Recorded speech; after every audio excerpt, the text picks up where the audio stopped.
So how exactly does this new curriculum look like? What is contained in it?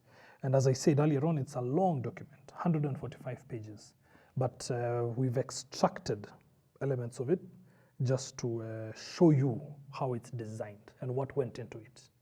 Okay, so the overall mission of the entire curriculum reform, like why we did all this, was so that we nurture the potential of every learner. Listen to that. Nurture the potential of every learner, every person going through school. We want to give them the best conditions and the best chance possible for them to realize their potential in life. Okay, so what went into it? So the first thing that we looked at was the national goals of education. That went into it. And we have national goals. I won't read through all of them, but national goals like fostering nationalism, patriotism, promoting socio-economic, technological needs of the country, individual development, sound moral and religious values, equity, and so on and so forth. You will read about the national goals of education. That was an important thing that was considered. The other very important thing that was considered were some values that we thought Kenyans should have. As I said, it was a process of curriculum reform. So the experts did look at, the kind of vision that we had for our society, and they saw that, we need ethical citizens. We need people who can contribute to our country meaningfully. We need people who develop great relationships with one another. We need a lot of empathy and understanding of one another, and so on and so forth. Once again, I won't go into discussing the values in detail. You can read about them.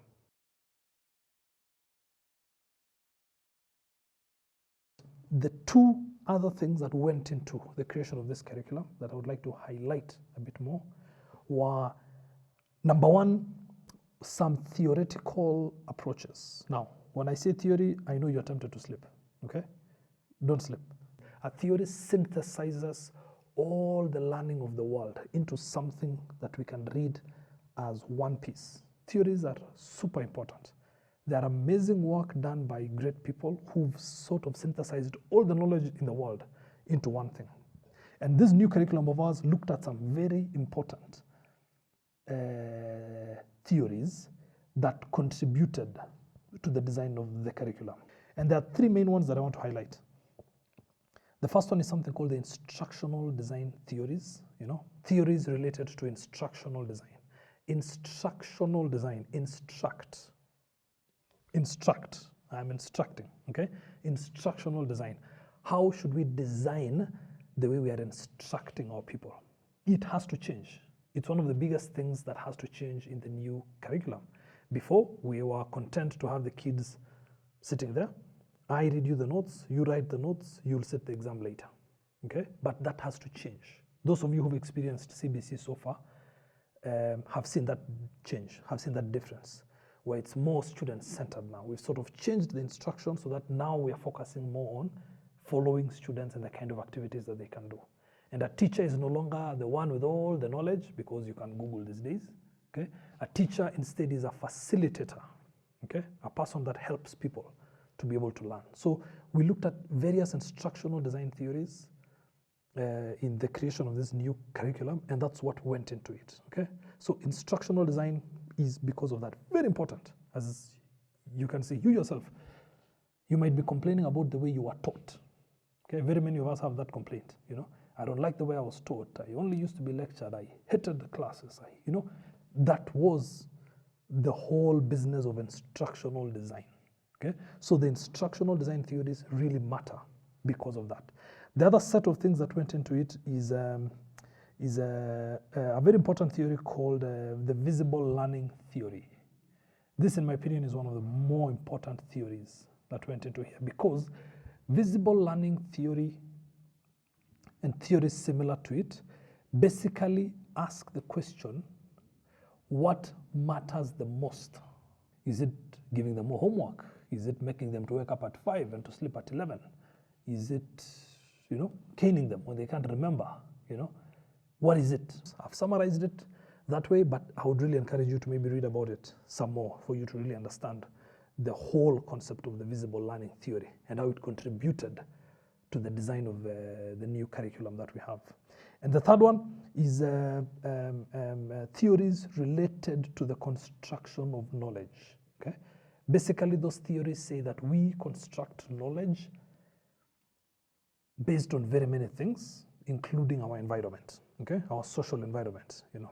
So construction of knowledge, one stone, another stone, another stone, another stone, until the building is up, okay? Construction of knowledge.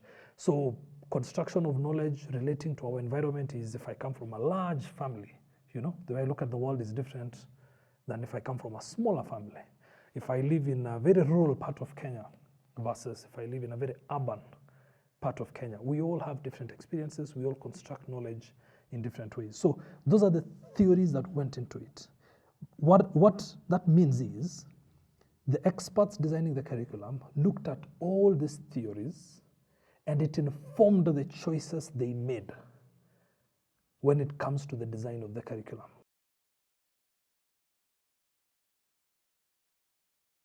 And the other very important thing that went into the design of the curriculum are the guiding principles, okay? So what kind of guiding principles did we go for? What kind of what kind of direction did we choose to take?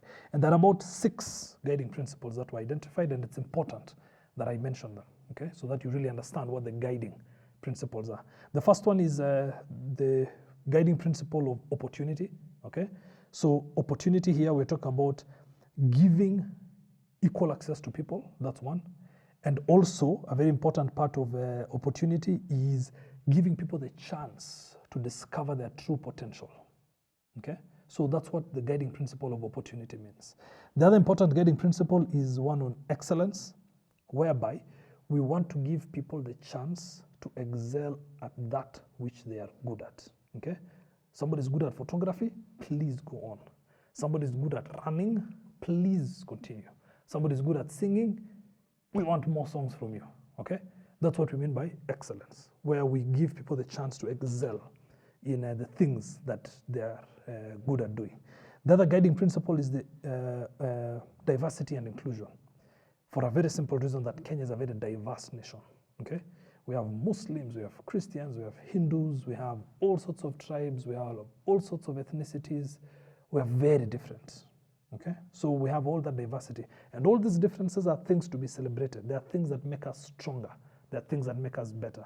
And inclusion, we want as much as possible to be able to accommodate all kinds of learners in our schools and in our learning environments, okay? So that we are all, you know, we accommodate that which is around us in society. That's the principle of diversity and inclusion. The other very important and interesting one, and maybe a bit strange to some of us in terms of how we think about how it will be done, is differentiated curriculum and learning. The principle of differentiated curriculum and learning. The point here is we teachers can and should adopt the curriculum to suit the learners with them. Very important for you teachers. We are obsessed with standardizing, okay? This is what you're supposed to have learned at this time. This is the amount you should have covered. But the point behind the guiding principle is that we can differentiate. We should differentiate the curriculum, okay? And the learning for the students we have with us. So is it for your class? Is it for a group of your students? Is it for individual students? We should have that capability. Or the new curriculum invites us to be able to differentiate our learning so that we accommodate all the kinds of learning that we have in our classes. The other very important one is parental empowerment and engagement. You parents who have been part of CBC have seen it. You've been engaged more than ever, okay?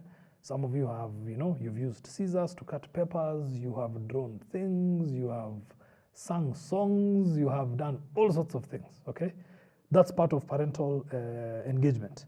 And the parental empowerment part of this principle says that schools have the duty and responsibility to empower parents to understand the competency-based curriculum better and to know how they can participate in it. In our sense, this is what we're trying to do in this course, okay? This course is basically trying to help you parents to be able to understand what your role is in CBC, but that's one of the very important principles of CBC, parental empowerment and engagement. So when you are engaged by your school, when you are engaged by your teachers, it's not them disturbing you and yet you're paying fees, okay? It's actually a very important guiding principle of the new curriculum. And finally, community service learning.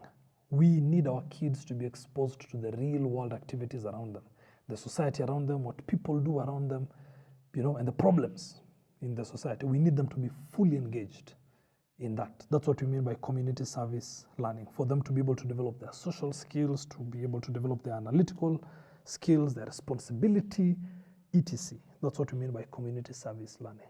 So those ingredients are what went into creating the curriculum, okay? So it's just like, you know, this is like a bit of carrots, a bit of onion, a bit of, you know, whatever the garlic, whatever the ingredient you use, all that went into the creation of this new curriculum. So what's this dish then that came out? What's this new curriculum that came out? That's what we're going to discuss next. But I thought it's very important that you understand what went into it. It wasn't random. They didn't just decide. As you saw, there was a reform process before. They went and really thought about it. Then they now went and actually considered the various ingredients that went into it, and they've told us about it in this curriculum, basic education curriculum framework document, okay? They've gone ahead and told us what exactly went into it in order to produce the new curriculum we have, which is what we all call CBC.